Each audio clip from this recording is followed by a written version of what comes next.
Good evening, everyone, and welcome to the November 26, 2019 meeting of the Brighton Town Board. I'm Supervisor Bill Maley, and I want to welcome you all here. And by here, whether you're here in the room, here in the auditorium at Town Hall, or whether you're watching us on our live stream, our YouTube stream, or on cable channel 1303. However you're with us, we want you to be able to participate with us and follow along with the meeting tonight. To do that, if you're here in the room, we have the agenda and the full meeting packet on the back table. But if you're watching us remotely, you can get all of that same material, all the material we have up here on our screens, you can put on your screen by going to the Town of Brighton web page and going to the agenda section there. So we encourage you to do that. We'll start the meeting tonight with the pledge to the flag. I'll ask Councilmember Wilt to lead us. I pledge allegiance to the flag of the United States of America and to the republic for which it stands, one nation under God, indivisible, with liberty and justice for all.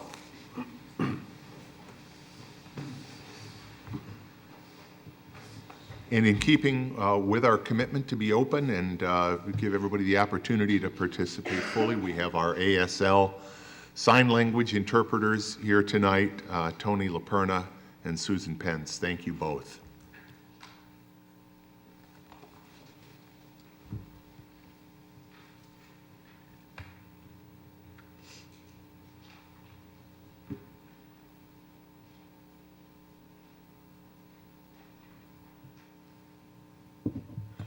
Before we start with the open forum portion of the meeting, tonight we are going to be observing and recognizing World AIDS Day. December 1st of each year is World AIDS Day. And since World AIDS Day first was recognized 31 years ago, great progress has been made, but more needs to be made. So for that reason, we are observing World AIDS Day and recognizing an agency here in Rochester that has been singularly important in addressing not only people with AIDS, but making sure that we meet the goal of no new AIDS cases. So I'm going to invite Jason Barnicat-Kearns to join me. Bill, I don't know if you want to join me or if you're... Got it. Great. Jason is the, I hope I've got this right, you got a lot of hats. I've got a lot of hats. The Senior VP, Chief Financial Officer, and Chief Development Officer of Trillium Health. So here goes.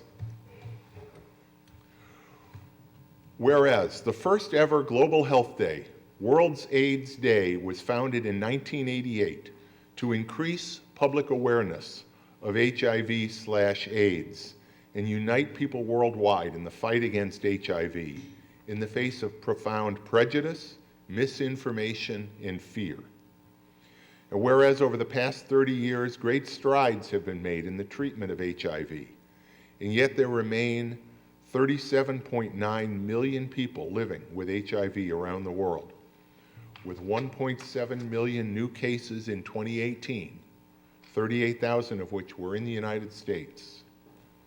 Whereas this year's World AIDS Day theme, Ending the HIV/AIDS Epidemic, Community by Community, draws attention to the importance of tailoring efforts to diagnose, treat, prevent, and respond to HIV. Whereas Trillium Health, whose predecessors were AIDS Community Health Center and AIDS Rochester, have been on the forefront of HIV/AIDS research and outreach, offering pioneering medical treatments and supportive services to people of every background and income level since 1989. Whereas Trillium Health has remained committed to ending the HIV/AIDS epidemic, promoting effective HIV prevention methods, including pre-exposure prophylaxis, or PrEP, and post-exposure prophylaxis, PEP, while expanding its mission to promote and embody health equity, including LGBTQ healthcare, by removing barriers to quality care.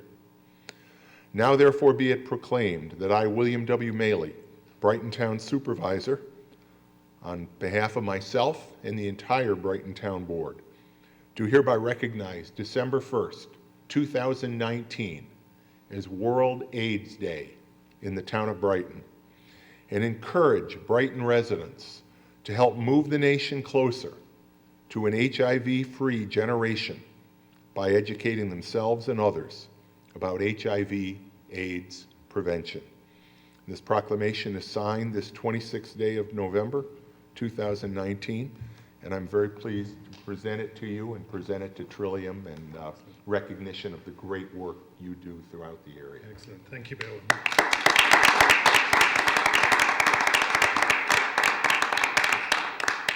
I just want to say thank you on behalf of Trillium Health. As Bill mentioned, we've been around 30 years, and thanks to our co-founders, Dr. Bill Valenti, who still practices at Trillium Health, and our co-founder, Dr. Scheibel, who passed away this year. Just want to recognize the efforts they did 30 years ago and the risks they took to do this has helped us get to a position where we can end the epidemic by the end of 2020 and for the entire country by 2030. So thank you, and on behalf of the town, I really appreciate everything you do. As do we. Thank you. Thank you.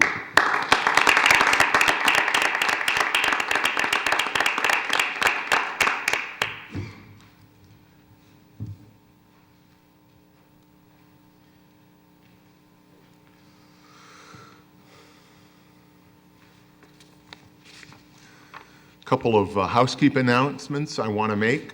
First, in case of an emergency, you will hear the town hall emergency alarm system activated, and you will know it if you hear it. If it does go off, please exit the auditorium immediately, either through the door to my right, marked exit only. If you go out that door, turn right, go down the stairs, out the rear entrance of Town Hall, and away from the building.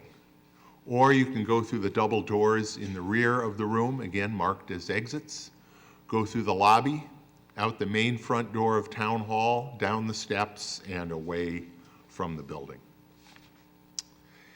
If you're watching tonight on Spectrum Cable Channel 1303, and you experience any technical difficulties with the live broadcast, either the audio or the video, please contact Spectrum at 756-5000. That's 756-5000. As always, we will start with our open forum tonight. The open forum is an opportunity for anyone to come in with questions or comments about any matter relating to the town, whether or not it's on tonight's agenda. You'll have the opportunity to come in, speak with us, and we may not be able to address your question or concern on the spot, but we appreciate hearing from you. And if for those of you that are watching remotely, you can do the same. You can call in with any questions that you might have.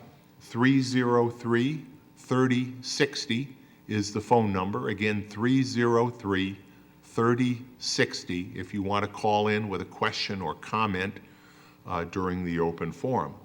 I would note as well that if you're deaf or hard of hearing, you can use your video phone to call 303-3060. And in any event, someone will take your call and relay it up to us. I would note, if you're here, we do have one public hearing tonight on a proposed extension to the Brighton Consolidated Sanitary Sewer District, proposed extension 105. And if you're here for that, I would encourage you to wait until we call the public hearing. That'll be just about the first thing we'll do on the agenda tonight.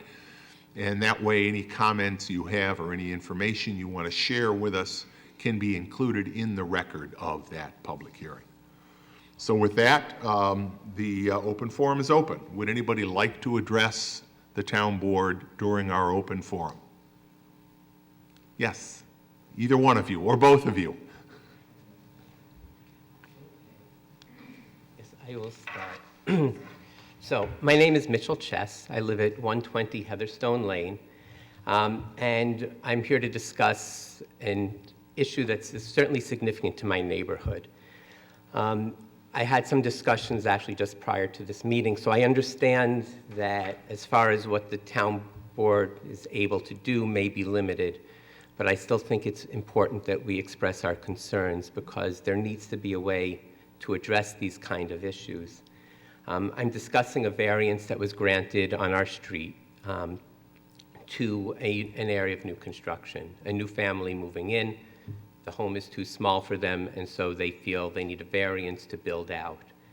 Again, the issue is important to our neighborhood, and while I understand that the town board is not able to overrule the zoning board because there has to be an arm's length or complete independence, that only leaves Article 78, which is very expensive.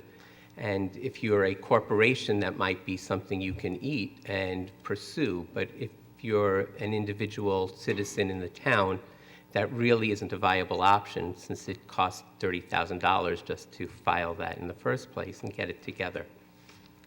So in any event, I'm going to read part of what I have to submit just so it is on the record. And it will be included in the record, the entirety of what you submit. So. Perfect. So I will abridge then, so I don't take up a lot of your time. So I'm referring to the zoning board. The concern is that the board is appointed, and especially if now there's not really oversight by the town board, it gives them complete autonomy to do what they want without any oversight. That is why I thought the town has a specific ordinance in place which regulates how they are able to make their decisions. And if they aren't following the town ordinance, it pretty much makes them autocratic tyrants, which they may be well-intentioned, but the perception and the ground on which that can grow certainly exists. I'm not accusing anybody of anything, but the whole way it is set up can lead to that kind of a scenario. If we go through the ordinance, I can just give some examples of where a variance in this case was not appropriate. The zoning board is supposed to take into consideration the benefits to the applicant if it's granted, as well as weighing it against the detriments to the health, safety, welfare of the neighborhood and the community. A number of the people in our community expressed concerns about cutting off visualization and safety for children when getting picked up by school buses. So there was a safety concern. Whether the change is desirable and produces a change in character of the neighborhood, it certainly is expanding a footprint of a property well beyond the given area that it was supposed to encompass. There is a setback of 20 feet, of which the new build is taking 8 feet of that. So even when considering 40% of the setback, it had to be juggled word-wise as to how that is not significant. But it becomes even more significant when you consider only 10 feet of that setback is owned by the property at 90 Heatherstone. The other 10 feet is owned by their back door neighbor, so they're actually using 80% of their own setback. In no way could that be not considered significant. They're also supposed to, whether the benefit is sought by the applicant can be achieved by some other method. In this case, they don't want to build up. Most of the homes in the neighborhood are 2 stories. They don't want to do that. They have areas they could build front and back that would not include the setback. They didn't want to do that. I already discussed whether it was substantial. It's obviously substantial. Whether the variance will have an adverse effect or impact on the physical environment or conditions. There was concern raised about green space. there was concern raised about drainage issues. We've had that type of issue with other construction in the neighborhood before. The response that we haven't proved that there would be drainage issues seems kind of counterintuitive. With most of the construction that is approved, the environmental impact and the drainage issues have to be proven by the person that's applying for the variance. They have to show that there is no impact. We don't have to prove that there is one. And we have, like I said, we have other areas in the neighborhood where there has been construction and significant impact to drainage. And the final one, which was kind of most frustrating to us, is that they're supposed to determine whether or not the need for a variance was self-created. In this circumstance, there can't be an argument that it wasn't self-created. The family was applying for the variance before they even moved into the home. Buying a home that is too small for your needs is by definition self-created. They didn't live in the home and outgrow it, which would be understandable. Nobody in their home had an accident, so they need a wheelchair ramp that people are complaining about. They bought a house too small. Buy a bigger house. Don't change the environment in our neighborhood. So, in essence, that is our issue, and I understand that you can't deal with a specific issue, but there has to be a way that people can address issues with the zoning board that doesn't require a $30,000 investment. Again, nobody's accusing them of corruption, but certainly the way things are set up would be fertile ground for that to grow. Not accusing them of blatantly disregarding the ordinance, but in essence, that's what happened. And so it leads to somewhere there has to be an education of the zoning board as to under what provisions they can make their decisions. If they're not going to follow an ordinance set forth by the town, there's no control whatsoever. And there has to be a check and balance in order to keep things at least appearing legitimate. So I'm just asking the town to consider ways that the average citizen of the town, if they have a dispute with the zoning board, is able to do this other than finding a $30,000 lawsuit, which again puts it out of reach of most of us. Thank you. Thank you, Dr. Chess, and you can submit your written materials. I know the town attorney did speak with you, and I appreciate the fact that you had that dialogue. Thank you. Yes. My name is Susan Gasparino, and I live at 106 Heatherstone Lane. And like Dr. Chess, I have also been dealing with this situation now for over 2 months. And the very upsetting thing about this, along the way over the course of this 2 months, it has stopped being about the size of construction, and it's more about how do we as tax-paying, law-abiding citizens have our voices heard when there is clear wrongdoing being done. And I'll expand on that a little bit. 2 months ago, a family had purchased a piece of property and had rung our doorbells very late at night when most people were already in bed, looking for signatures on a piece of paper to say, it's okay that we use a small amount of variance so that we can make this a more beautiful home. My brother and father own this very fancy construction company in Victor. You're gonna love it if you could just sign your name here. And this was after 9 o'clock at night to our neighborhood. They came to about 3 neighbors. Most of us didn't sign. We asked for some time just to think about it. Welcome to the neighborhood. And this family never appeared until we received in our mailboxes a letter saying that there was going to be a zoning board of appeals meeting. This was number 10 on the docket that night, and they would welcome public comments and concerns. So a small group of my neighborhood showed up to hear the plans and then had a chance to voice our concerns. When the plans were made public in the planner's office, several of my neighborhood went to go and look at the plans to see what was proposed.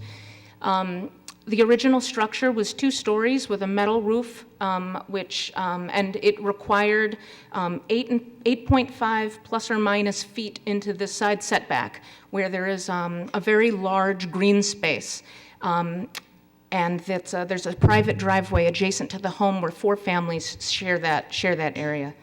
In the planner's office, when my neighbors said, it seems like a lot of space that they're taking up to put this garage and master bedroom, we were told by the planner, it's going to pass and you're gonna love it, is what we were told, which sort of, as a citizen, puts you off guard, because it should be an open discussion. That's why we're being invited to the meetings. That's why we received in the mail an invitation to come.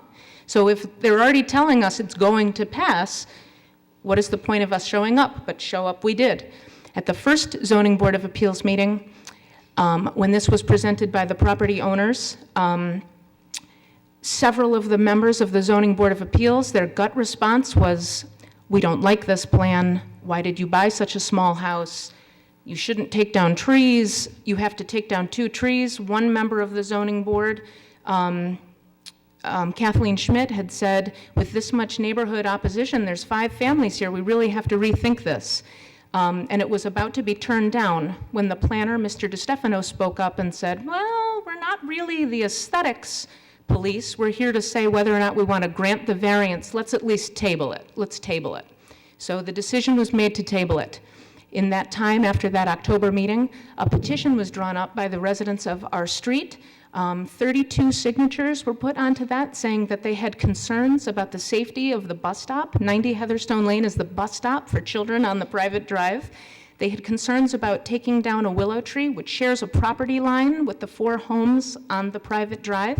A willow tree absorbs a significant amount of water. We are a very swampy block as it is. There were concerns about changing the landscape of our neighborhood, which has lots that are green and open. And people pay taxes based on that, and they choose to pay more taxes because they appreciate a larger space. I have a large garden, and that's what we value.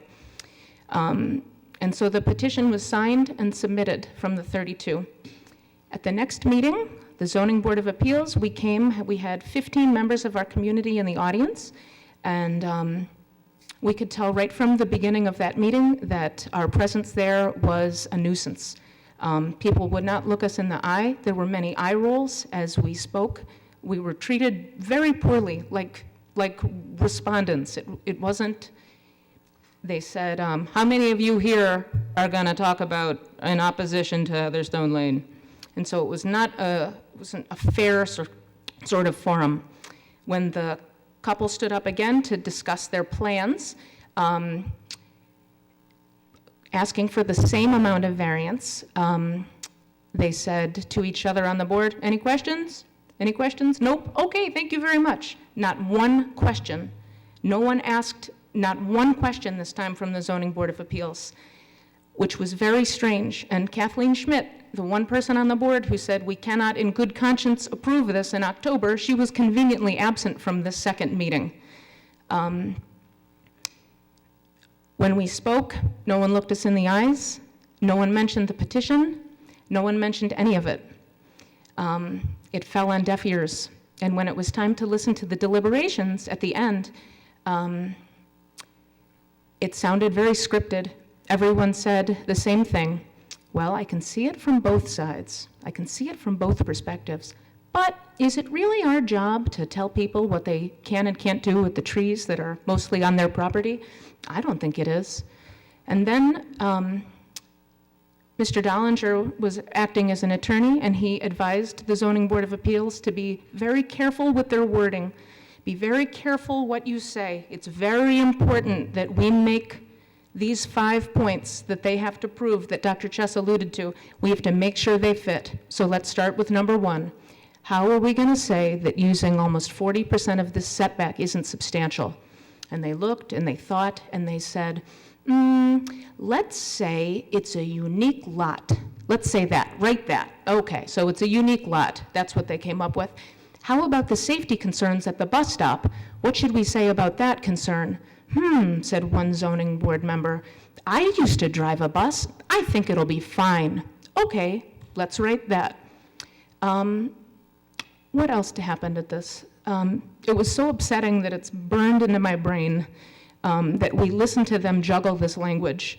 As far as our concerns about drainage and rainwater, they had said, the willow tree that's there is 30 years old. It's probably dormant anyway. And the superficial moisture issues shouldn't be a problem. These things were not based on fact. There was no facts given. There were no written statements from arborists, public sewer workers. There was nothing that led us to believe that we were making a safe decision that took the testimony of 32 concerned residents into account. We felt like we were not heard. And at the end of the evening, this was unanimously approved without any discussion and without any concessions or compromises as to perhaps the size of the structure, the space from the private drive, maybe leaving the tree that is on our shared lot. It was a very disheartening experience, and I would hope, we were all very proud Brighton residents. We all pay our taxes on the dot, without fail, and we would hope that someone could hear us. The Article 78, $30,000, in order to file it, if it worked, if that $30,000 would stop this construction and tell the Zoning Board of Appeals that what you did was wrong and it wasn't founded, those 5 things, you didn't follow your own ordinance, if that would work, I would personally find a way to make $30,000 extra dollars to make that work. But I've been advised that there are other ways around it and that there's always a loophole that they could come back the next month and just juggle the language again. So it's been an interesting lesson for me about, I guess, how things really work. But I appeal to you just as a citizen to just please keep us in mind and help appoint people who will listen to us and respect the wishes of the community, because we know what a detriment to our neighborhood is. We know what a change to the neighborhood would. And if at any point along the way we would have felt heard, we would have felt listened to, I don't think that we would be in this situation. No one would feel as badly as they do. So again, I thank you very much for your time and for at least listening to us tonight. I really appreciate that. Thank you. Thank you for coming in, Ms. Gasparino. Is there anyone else that would like to address the board? Yes. I just have to introduce myself to you first. Frances Fine, 170 Heatherstone. A procedural question. Are these people voting members of the No, board? they are not. They are not. They are senior department heads. Okay. My colleagues, Councilmember Wilt, Councilmember DePonzio, myself, Bill Maley, Councilmember Chris Warner, and Councilmember Christine Corrado are voting members of the town board. Okay, thank you. Because I Now- wondered why they were spending so much time not paying attention to what was being said. Thank you, now I know. When I left, and a lot of us left the last zoning committee meeting, I just want you to know the feeling was that it was a sad day for the government of the town of Brighton. Thank you. And I know you did not have the opportunity to speak with the town attorney before the meeting to give you a sense of what the legal underpinnings of the zoning board are under the state law, the town law of the state of New York. And I know Mr. Gordon would be happy to speak with you if you have any questions about that. But thank you for coming in. Is there anyone else that would like to address the board this evening during the open forum? Nick?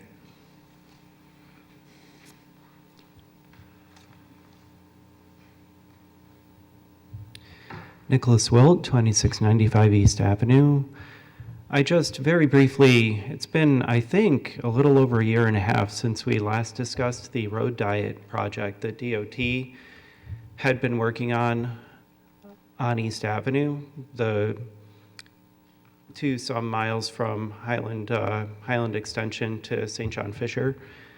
And I wanted to briefly comment on the tentative completion of the project, because the fog lines have finally been laid down, and I had the opportunity to take some measurements, and I can report that the shoulders are 52 inches wide, and the travel lanes are 120 inches wide. And I've seen some discussion on social media suggesting that DOT may not have implemented the plan that was agreed upon last year. I know it wasn't quite what we'd hoped for, but the understanding was that we would have 10-foot travel lanes and 4.5-foot shoulders, and that is what they have implemented. Thank you. And I would note, I assume I don't know whether you measured that center lane, which I assume is then 11. You know, East Avenue was pretty quiet, but it's never quiet enough I don't blame you. to... Yeah. Measuring the travel lanes was a bit of a stretch, but if you actually live on the street, you get to know the patterns that the traffic lights dictate at Elmwood and at Penfield. Thank you. Is there anyone else that would like to address the board during the open forum? Bill, if I might make a comment on Nick's question or information, and thanks, Nick. Nick, I continue to be a little concerned that we don't yet see the side striping along the travel lane, which would delineate the shoulder. I think what Nick's saying is that it's now in. They're now in. They are now in. It's been painted as of, Yes, as of yesterday. I feel great, thank you. And Mike, I know that we had that same concern, and we were getting concerned as to whether they were really going to do it before the weather set in. So, And I'm sorry, so that's measured to the striping now, yes, is that correct, Nick? yeah. Thanks. Is there anyone else that would like to address the board during our open forum?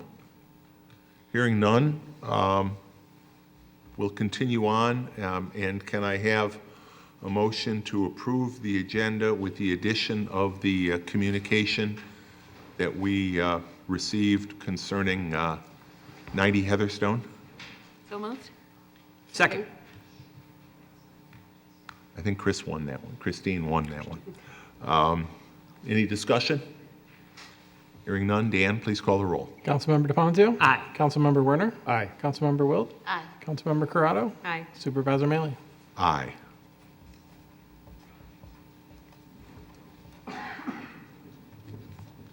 Okay, the next item is our one public hearing this evening, the public hearing on the proposed Extension 105 to the Brighton Consolidated Sanitary Sewer District.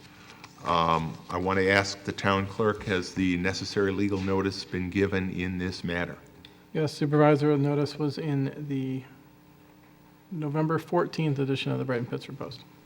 Thank you. Then, legal notice having been given, I declare this public hearing on the creation of Extension 105 to the Brighton Consolidated Sanitary Sewer District to be open. I'm going to, just before we have comment from the public, our Sewer Commissioner, Mike Guyon, is there anything you want to say concerning this extension? Just real quick, what would allow this extension to happen is the Pinnacle Hill subdivision came in, they extended the public sewer along Willard Avenue, which allowed the residents to make a direct connection via a lateral directly to their house. We received 99% of the assessed value did sign up the petition. It should be a relatively simple improvement. There's no debt service associated with it. So I look forward to work very closely with Mr. Swartz. And we met with the residents and it was all positive feedback. Good, thank you. Then I will open it up. Is there anyone that would like to address the board? Mr. Swartz?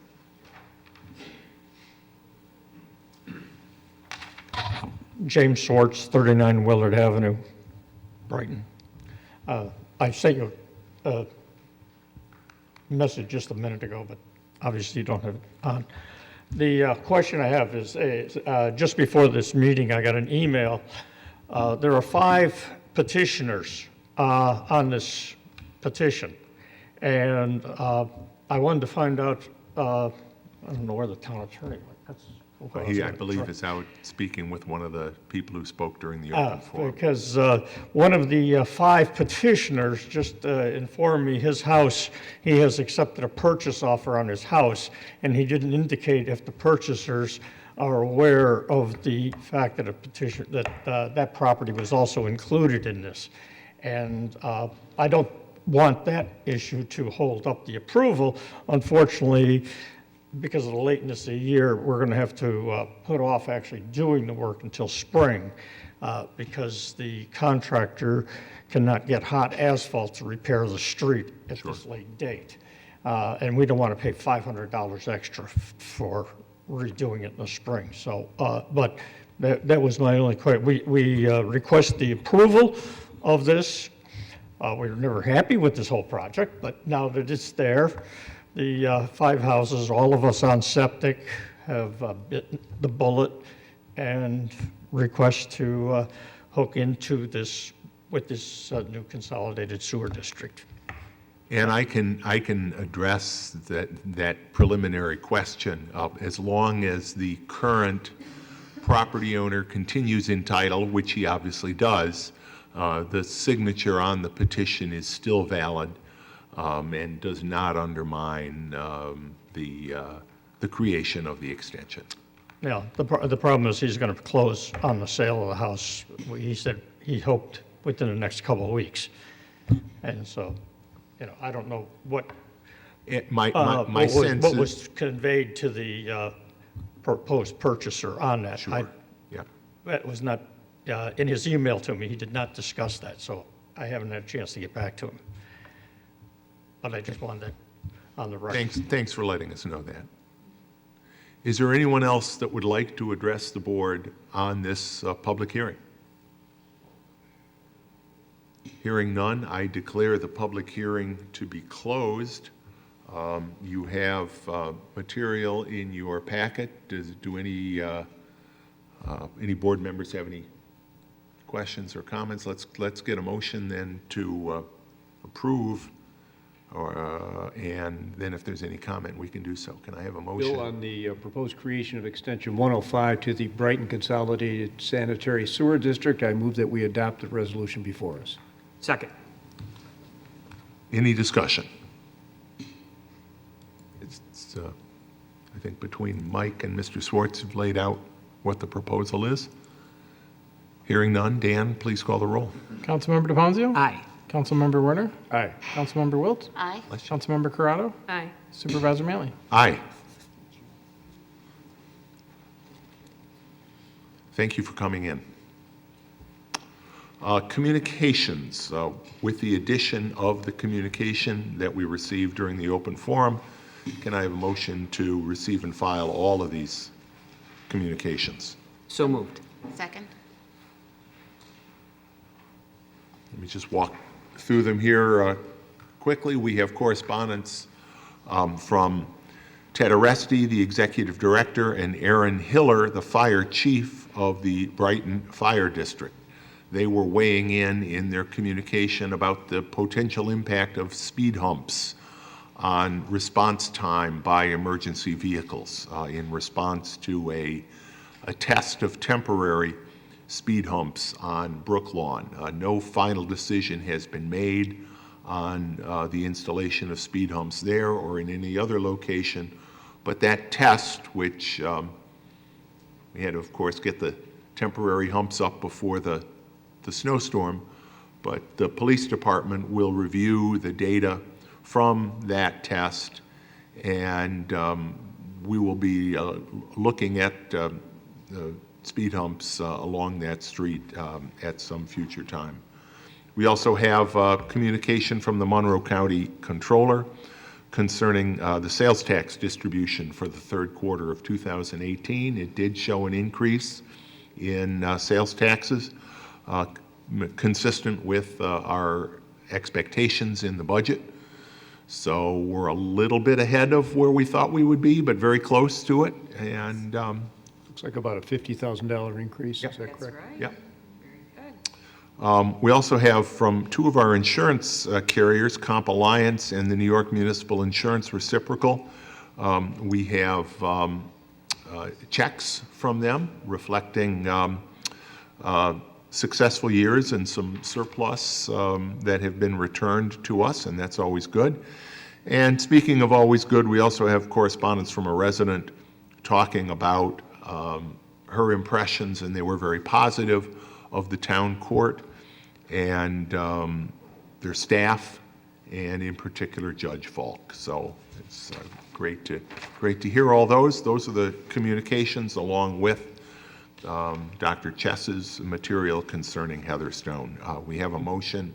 Bill, how much was the monetary award from the surplus funds? Compliance. They were both the $1,000 to $2,000 range. NYMER was about $1,600, and the one from our Workers' Comp Alliance was about $2,100. Great. Thanks. Okay, we have that motion and second. Further discussion, questions? Hearing none. Dan, please call the roll. Councilmember DePonzio? Aye. Councilmember Werner? Aye. Councilmember Wilt? Aye. Councilmember Corrado? Aye. Supervisor Mealy? Aye. Committee reports. Robin, Community Services. Thanks, Bill. The Community Services Committee met on Wednesday, November 20th at 9:30 a.m. at the Brookside School. Among the items that we discussed were under items of continuing business, park issues. The Parks Department staff is working on dismantling the playground at Meridian Center Park, and signage has been posted to let the public know that the playground is closed until further notice. We anticipate that installation of the new equipment won't begin until after the threat of seasonal frost has diminished and when the ground is thawed. In the potential extension of a new public-private partnership, REI has reached out to our park superintendent regarding possible ongoing park projects for its employees to be involved in on a pro bono basis. The park staff is working with REI to develop a program that involves collaborating to maintain our town trails.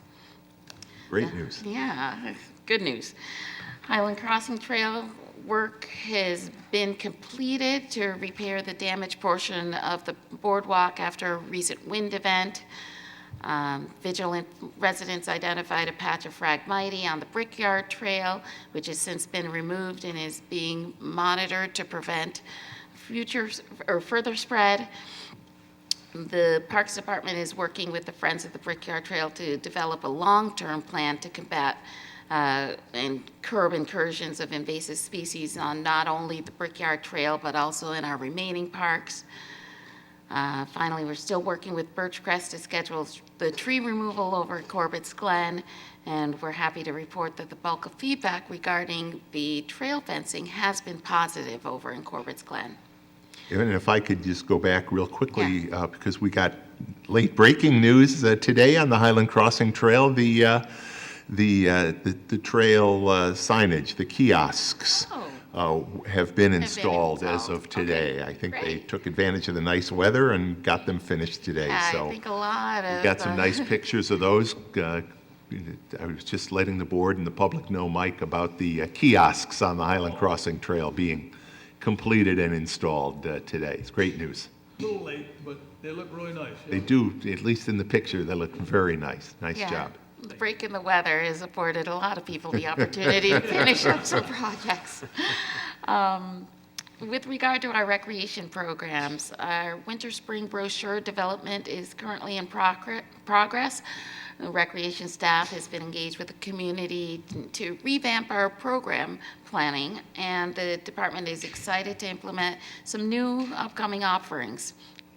The Recreation Department's annual early Thanksgiving dinner with our seniors was a resounding success with a delicious turkey meal catered by Madeline's. Our Recreation Department... Served by the town clerk, among others. Thank you. Yes, thank you to everyone who attended. Our Recreation Department school recess programs and camps still do have limited enrollment available, and given the length of the winter recess this year, program coordinators have mixed things up a bit, and the program should include field trips and some off-site activities to keep things interesting over the entirety of the break. This year's basketball leagues have started off with a bang, and with all offerings being filled to capacity.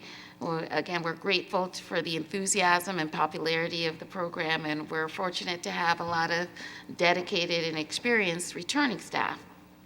The Buckland House art hanging system has been finalized and will be ordered before the end of the year. We thank our docents for their insistence in that project. An update to our Winter's Farmers Market. Work continues with Inside Architects along with DPW staff and Farmers Market Director Sue Gardner-Smith on the selection of interior finishes for the Winter Farmers Market so that the bid documents can be finalized and formally issued. Meanwhile, internal work on the site as well as site grading is ongoing. There's hope that we will be able to repurpose some salvaged items from a shed that was taken down as finished materials for portions of the interior barn design. An update to our Inclusion, Diversity, and Equity Advisory Committee. The committee is converging on a plan to formally introduce itself to the town and open its work up to community feedback, and we look forward to that. An update to our community choice aggregation law. The first of 3 community choice aggregation information sessions occurred on November 20th. We had our second on the 21st. The first 2 meetings have been extremely well attended. All of the information will be eventually posted on the town website. The last of these first set of forums will be held on December 3rd at Rustic Village Apartments in the entertaining room on East Squire Drive across from parking lot 12. That will begin at 7 p.m. An update to our Design Connect Memorandum of Understanding for Complete Streets Makeover Project Design on Monroe Avenue on November 17th. And on social media, a link to a survey was distributed, and we're hoping to get everybody's feedback. And it looks like the project is on track with the help of our interns from Cornell, and we will have an opportunity to see the final product in December, and we hope to involve a field trip to Ithaca for that. An update to our Council Member on Your Corner program. We're working on drafting a schedule for the indoor farmers market that will involve a more limited rotation, perhaps once a month throughout the winter season. Then we had quite an extensive presentation on the Brighton Complete Counts Committee 2020 census. Our special guest was Susan Perry. She's a partnership specialist with the New York Regional Census Center Field Division of the U.S. Census Bureau. And she gave us a presentation on the Census 2020. And the messaging in that program was that the census is safe, easy, and important. And the census is important because it is the largest statistical program in the U.S. with over 650,000 enumerators or counters deployed nationwide. Its goal is to count everyone once and only once and in the right place. The census is conducted every 10 years, as we know, of years ending in 0, and it has been since 1790. As a national program that happens on the local level, the census is really important because it's used to determine the number of seats each state has in the U.S. House of Representatives. It defines our congressional legislative districts and determines the allocations of billions of dollars in federal funding, as well as provides insight for governments to verify community planning at all levels. The work of the census has been underway since August 2019 to verify addresses in the towns, and a lot of coordination has been happening with our DPW staff. You may have encountered census workers already knocking on doors and canvass and verify addresses of households. And why the census is easy this year is this year's census will be the first digital census. We won't only be taking surveys online, but also through phone surveys, paper surveys, and in-person options. The town is working to disseminate information that the census is happening, which is why I'm giving you this long spiel, so you won't be surprised, and you will know what to expect in 2020. I do want to highlight that there are census jobs available right now, paying $17 an hour, and they are hiring. So if you are interested, please go to the census2020.gov website and apply. The only way to apply, unfortunately, is online, but the peak recruiting time is right now. In March, our counting will begin, and by mid-March, online response taking starts.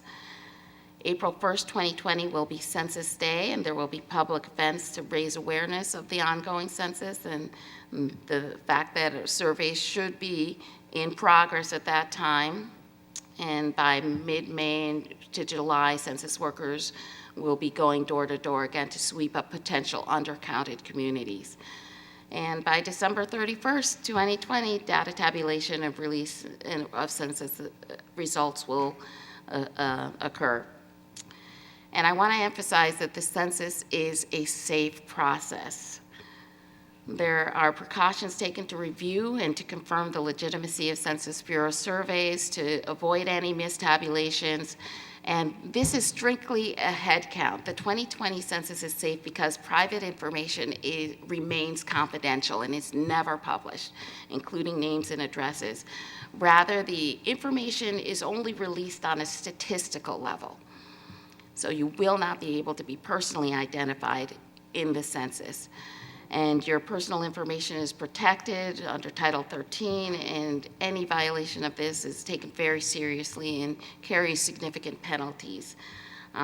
This year's cybersecurity is of highest priority, and the utmost precaution is taken to preserve everybody's information. So please do look out for our census takers, and we hope that every nose will be counted in Brighton so we can maximize the benefits from the federal government. We also discussed briefly Brighton potential opt-in to Rent Stabilization and Emergency Tenant Protection Act. We're conducting an ongoing effort to obtain data with the goal to structure a plan for curbing displacement in the community, especially among our senior population. We're in progress of updating the Community Services Committee website, and we hope to have a draft by the next meeting. We continue work on our mobile African American history display, and we're hoping to have a tangible unit by MLK Day in January. And we had a small update on the potential to adopt a territory acknowledgement statement. We have discussions ongoing with the town attorney. We're also in process of engaging with community stakeholders, in particular the indigenous community, to ensure that if implemented, any such acknowledgement will be respectful and meaningful. Finally, under items of new business, we discussed the draft schedule for the Community Services Committee in 2020, and that will be approved at the January 2nd, 2020 organizational meeting. Among upcoming events, we have the final Community Power, Monroe Community Power, CCA, and Community Solar Public Information Meeting. Again, that's going to be on Tuesday, December 3rd, from 7 to 8 p.m. at the Rustic Village Apartments Entertaining Center, East Squire Drive. And we will have our Veterans Appreciation Luncheon on Friday, December 6th from 11 a.m. to 2 p.m. at the Brighton Town Park, Carmen Clark Lodge, 777 Westfall Road.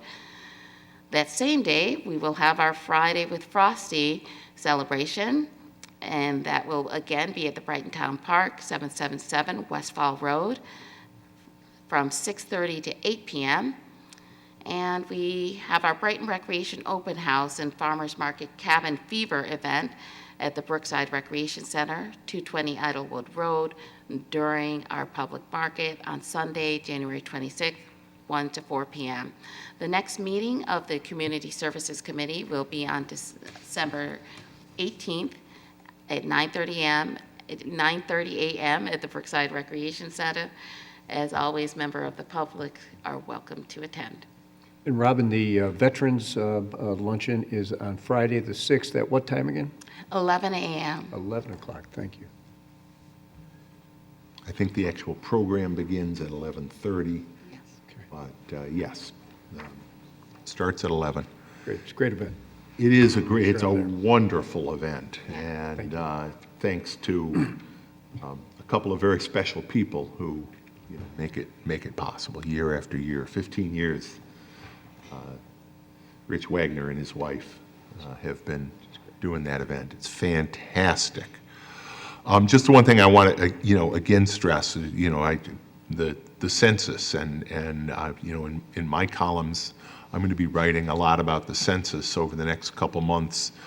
There was a lot of discussion earlier in the year about citizenship, and I want it to be clear that there are no questions concerning citizenship in the census questionnaire that you will get.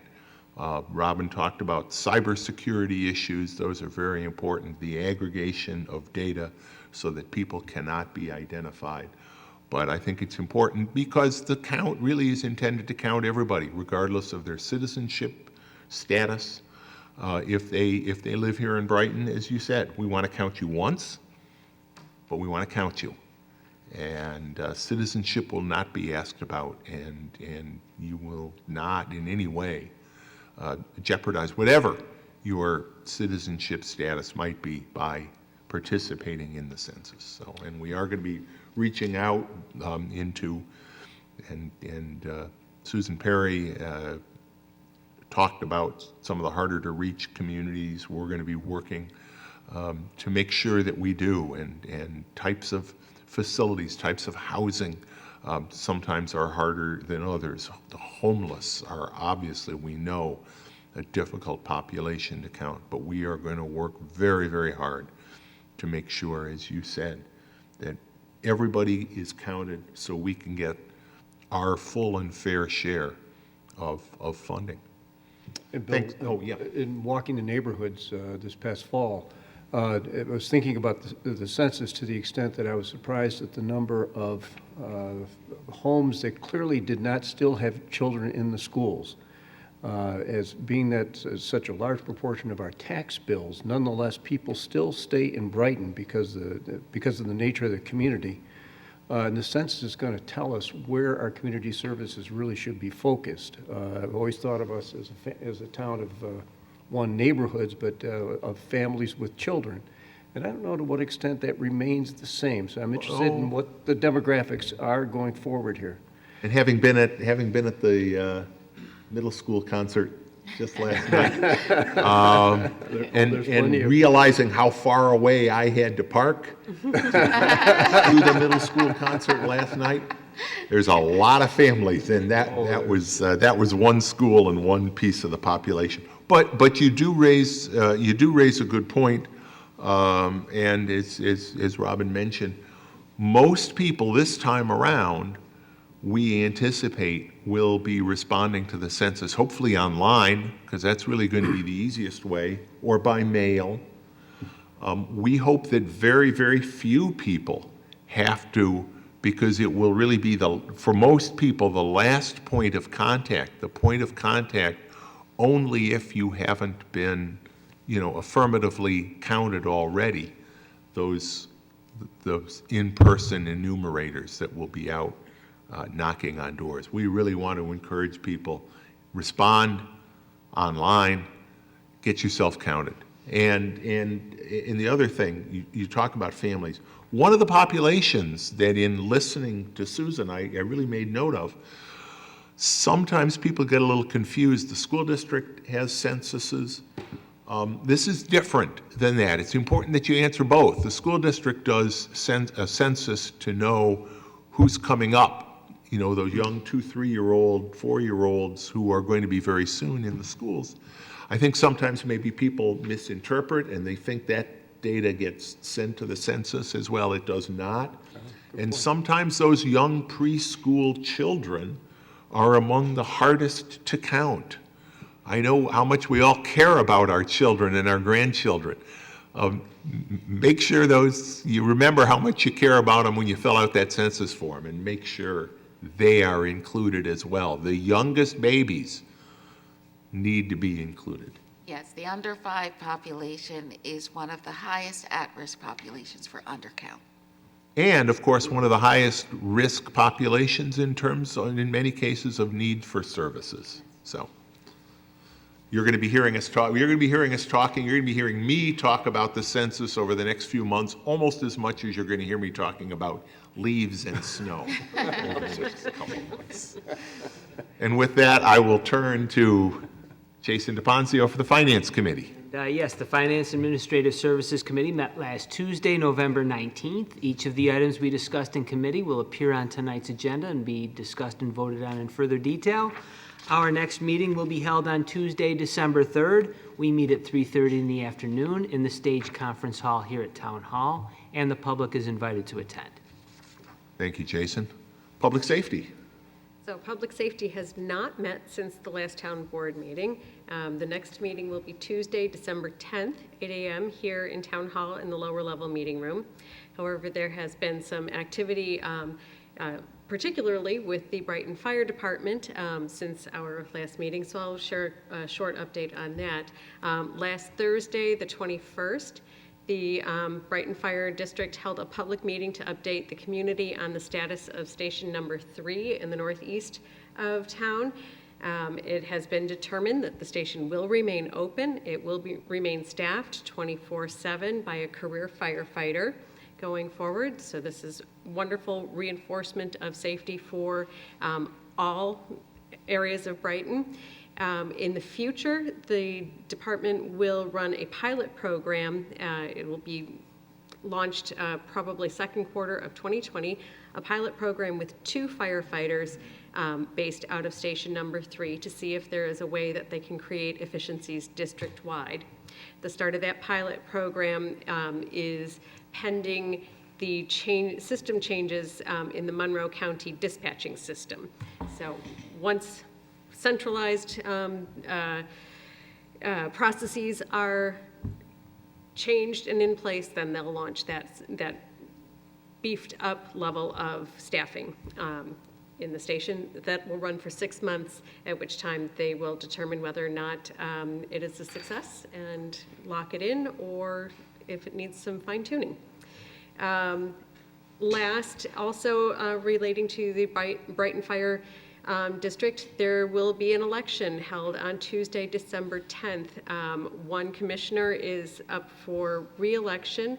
No additional candidates filed to run against Commissioner Jeffries, but the polls are open one way or the other from 4 to 9 p.m. at station number 1 at 3100 East Avenue. So folks may not be aware that the fire district is governed by its own independent commission, and everyone in town has every registered voter in town has the right to vote. In the Brighton Fire District. In the Brighton Fire District, yes, has the right to vote for the commissioner. More information on that can be found at the fire district's website, brightonfd.org.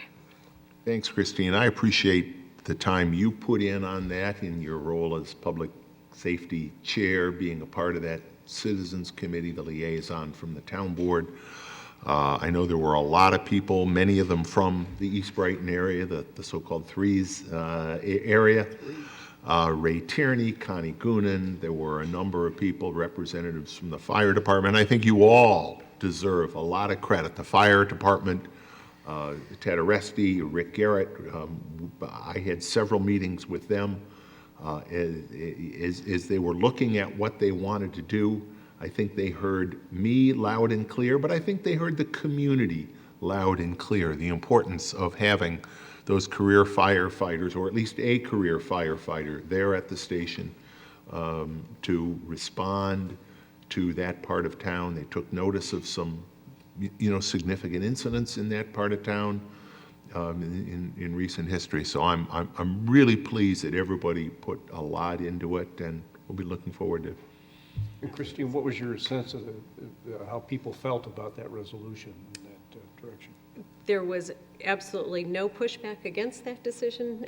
The residents in the area are very pleased to know that the fire department acknowledges their desire for nearby safety and staffing. They were, I think, had the decision been otherwise, there would have been much greater attendance at the meeting and much more public comment about it. That was the sense I got, that that's what folks were advocating for, and I'm pleased to hear that that's the way it's worked out. Yes, and I think the fire, the leadership has not only heard the community, but they appreciated the pressure to do some deeper work on the staffing decisions and resource allocation, and I think the solution is quite positive. Good. Thank you. Public Works, Chris. The Public Works Committee meets once a month. I reported on our last meeting at our last town board meeting. The next meeting is next week, Tuesday, on the 3rd of December at 9 o'clock, and the public is invited, please. You know, and I just want to say, somebody earlier made a comment about our senior staff that are here. Our senior staff are participants in those committee meetings. We couldn't do the work that they do we couldn't do the work that we do without the work that you and your colleagues among the senior staff do. So I just want to let you know and let the community know that their work is invaluable, as are all of our town employees. But you're here at night. You're here so you can be a resource to us, and we appreciate it. Thank you. We'll move on to new business. Jason, reading and approval of claims. Yes, excuse me. Earlier today, I reviewed claims totaling $1,127,034.48. Notable claims include to our election inspectors, all 154 of them, in the aggregate of $36,009.50 for service for the November 5th election, and all inspectors include training, hours worked, and site share pay. Also to the Depository Trust Company in the amount of $42,041.28 for payment of principal and interest for sewer equipment, Blossom Road valve work, and Susquehanna drainage projects. Also to the Brighton Central School District in the amount of $47,643.56, representing the 2019-2020 pool rental with the 2018-2019 adjustment. Also to Catco in the amount of $228,493.01 for a payment for construction of the Highland Crossing Trail per contract. Also to Road Tech LLC in the amount of $205,118.43 for reserved project road improvements per contract, and that's been paid through a letter of credit that was posted by the developer. And finally, to Suit Coat Corporation in the amount of $16,339.10 for crack seal and fill for our town road maintenance program. The claims all appear to be in order, and I move that they be approved. Second. Thank you, Jason. Any discussion on any of those? Since it is Thanksgiving time, and I thanked all of you. I thank the election inspectors. You're the reason, among others. Obviously, we've got a great board of elections with Republicans and Democrats that work really hand in glove together to make sure our elections go smoothly. You don't hear the kind of things that you heard about in Florida a few years back because of those election commissioners, but also because of the election inspectors. And certainly, at the town level, our town clerk, Dan Amon, you are effectively the coordinator in Brighton. You work with those inspectors. I know you get around to the sites every day, but it's a real team effort. And thank you to everybody that steps up. We're always looking for election inspectors. So if you want to talk about that Yeah, a I was little just bit, going to say Dan. we'll have 3 elections in 2020, so we'll have a lot of need for inspectors. Plus, we all have the early voting in New York, so there's a whole different pool. Really, that opens up the opportunities to many people who are not normally able to do the one election day. So, the shorter days on those really allow folks, they had a much broader pool of inspectors for those. I think that will continue. But if you ever have any questions, feel free to reach out to my office or right to the Board of Elections. Again, if for all registered Democrats and Republicans, by all means, please call. And it is, like they are, we got vouchers tonight, they are paid. I know when I first, my youth, when I was an inspector, I was sitting there at 5:15 or whatever time the senior site chair had handed me a pay voucher to sign. I didn't sign it because it was 5:15 in the morning and I couldn't sign that I'd worked there until 10 p.m.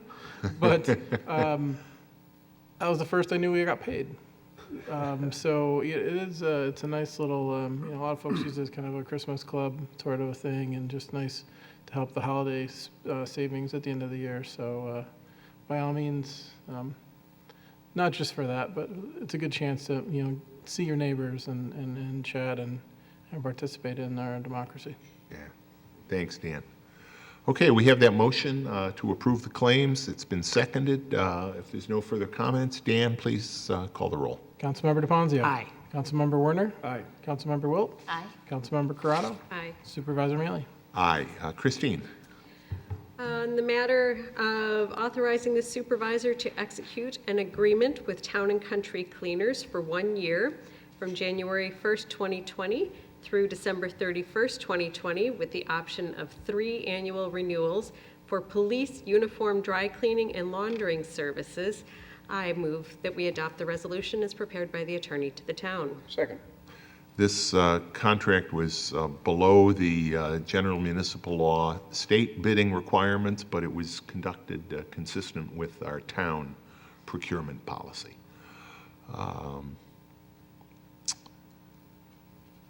Any discussion on that? Hearing none, Dan, please call the roll. Councilmember DeFonzio. Aye. Councilmember Werner. Aye. Councilmember Wilt. Aye. Councilmember Corrado. Aye. Supervisor Mealy. Aye. Robin? On the next matter regarding the acceptance of a donation in the amount of $45 from the Lala Rook, number 68, Daughters of Makana, in memory of Marcia B. Morrison, to support the Town of Brighton Senior Citizens Program and increase the Senior Citizen Program Trust Fund by said amount, I move that we adopt the resolution as prepared by the attorney to the town. Second. And thank you for that donation. I know it was a nice memory of their friend that she was lost last year. Discussion? Hearing none, Dan, please call the roll. Councilmember DeFonzio. Aye. Councilmember Werner. Aye. Councilmember Wilt. Aye. Councilmember Corrado. Aye. Supervisor Mealy. Aye. Chris? Next item is to authorize the supervisor to execute a stormwater easement at 141 Old Mill Road, along with the appropriate TP 584 form. I move that we adopt the resolution before us. Second. Mike, anything you want to say on this? The intent of the easement is to be able to convey stormwater generation from the roadway to the offsite to just basically an open ditch, to a creek. Okay. Discussion further? Hearing none, Dan, please call the roll. Councilmember DeFonzio. Aye. Councilmember Werner. Aye. Councilmember Wilt. Aye. Councilmember Corrado. Aye. Supervisor Mealy. Aye. Jason? Yes, the next matter seeks to appoint Susan Wentworth as the town assessor for a 6-year term effective immediately and expiring on September 30th, 2025. I move we adopt the resolution as prepared by the attorney to the town. Second. Thank you, Susan, who has been serving as our assessor, did a great job getting through reval, and we're looking forward to continuing to work with you. We have that motion and a second. Further discussion? Hearing none, Dan, please call the roll. Councilmember DeFonzio. Aye. Councilmember Werner. Aye. Councilmember Wilt. Aye. Councilmember Corrado. Aye. Supervisor Mealy. Aye. Chris, can I have a motion to receive and file matters of the supervisor, the expense and revenue report for October? So moved. Can I have a Second. second? And as always, we just receive and file this, and at year end, well, we have all sorts of financial stuff at year end, Our but audit, and now we'll have Exactly. to report then. but we do have the October reports here. Further discussion? Hearing none. Dan, please call the roll. Councilmember DePonte. Aye. Councilmember Werner. Aye. Councilmember Wilt. Aye. Councilmember Corrado. Aye. Supervisor Mealy. Aye. Couple of other matters. I promised I would talk about leaves as much as I would talk about census, or vice versa. So, leaves. I hope everybody has noticed it snowed. And we lost a couple days, but our highway crews have been back out. They are working very hard. Mike, you may not have seen this, but you got a great shout out today from really a Rochester media legend. Steve Hausman had some really nice things to say about the highway department up in his neighborhood. He lives up in the off of Clover Street, the Kent Park, Dover Park area. They were very pleased. In that very small neighborhood that's a tough one to work in, he had very, very complimentary things to say about your folks. So let them know that. It's hard. You know, we looked at the statistics on snow plowing and leaf pickup. And, you know, there's somewhere close to, it's over 200 miles when you talk about both sides of the road of streets and highways in the town of Brighton that have leaves picked up. Imagine how long it would take to pick up leaves along a road from here to Albany. And that sounds crazy, but that's how much street and highway length we have when you look at both sides of the road here. So I appreciate everybody's patience. I appreciate everybody's understanding that we lost a few days during the snow. Don't worry. Our crews are out. They're going to stay out. It may snow a little bit more over the Thanksgiving Day weekend, but that doesn't mean we're going to be finished either. Our crews will, they're wrapping up their second pass through town. They're up in the northeast part of town right now, and that's the bulk pickup. But a couple of caveats we always want to remind you. If you containerize your leaves, they'll get picked up quicker. They'll keep your neighborhood neater. So if you got small quantities, don't just leave them by the side of the road. Sometimes our crews don't even know whether they're piles, they're so small. If they're that small, please put them in a container, either in trash can or maybe one of the brown paper bags that you can get at the hardware or big box stores. But don't leave them in the street. You know, you go down, I see this neighborhood by neighborhood, and some neighborhoods are better than others. The leaves that get left in the street leave your neighborhood looking, I'll just say it, sometimes they really look like hell. They blow around, they get wet, they get moved around by the wind more. And I'll tell you something else. Kids love leaf piles. And there is nothing scarier, and I have seen it, kids playing in leaf piles that are in the street. So as if drainage issues and safety for bicycles aren't enough, as if the impact that they have on the appearance of the neighborhood isn't enough, there could be a child in that leaf pile. Don't put that leaf pile in the street. Leave it on the grass. It's November. Your grass isn't growing anyway. It will grow just fine next spring. Please, please, please, if you're going to use bulk leaf pickup, leave them on the grass. I think that's all I have. Thank you. Matters of the town clerk. Well, okay, we'll get you, and then we'll get Ken. Matters of the town attorney, nothing. Okay. Matters of the town board. All right. I would only like to say that I'm tremendously grateful for the community that we live in. This is Thanksgiving week. There's a lot to be thankful for. There's a lot that has gotten our community engaged and energized, and sometimes very direct in their opinions about how our town looks, how our town is managed. But when we step back from the things that get us wound up and activated, we realize that we have a marvelous community. We have wonderful neighbors. We have diversity throughout the town. We have beautiful parks. We have marvelous colleagues in town hall and on our town board, and we have much to be grateful for. So when I sit down to dinner on Thursday, being a member of this community is one of the highest, it's high on my list of things to be grateful for. It is, we're lucky to live in Brighton. Bravo. Thank you. Well said. Very well said. I just wanted to remind the supervisor, I do have a matter for executive session that I'd like Absolutely. to have the board discuss. Not nearly as inspiring as Chris. No, but we want to wish you all a very happy Thanksgiving, whether you spend it with family or friends. Stay safe, and remember Christine's words, because they do ring true. Thank you. Can I have a motion to go into what should be a very brief executive session to discuss a matter of litigation? So moved. Second. Dan, please call the roll. Councilmember DePonzio? Aye. Councilmember Werner? Aye. Councilmember Wilt? Aye. Councilmember Corrado? Aye. Supervisor Malley? I don't expect that we will be coming back into public session after the executive session, so our next town board meeting will be Wednesday, December 11th, 7 p.m. right here in this room.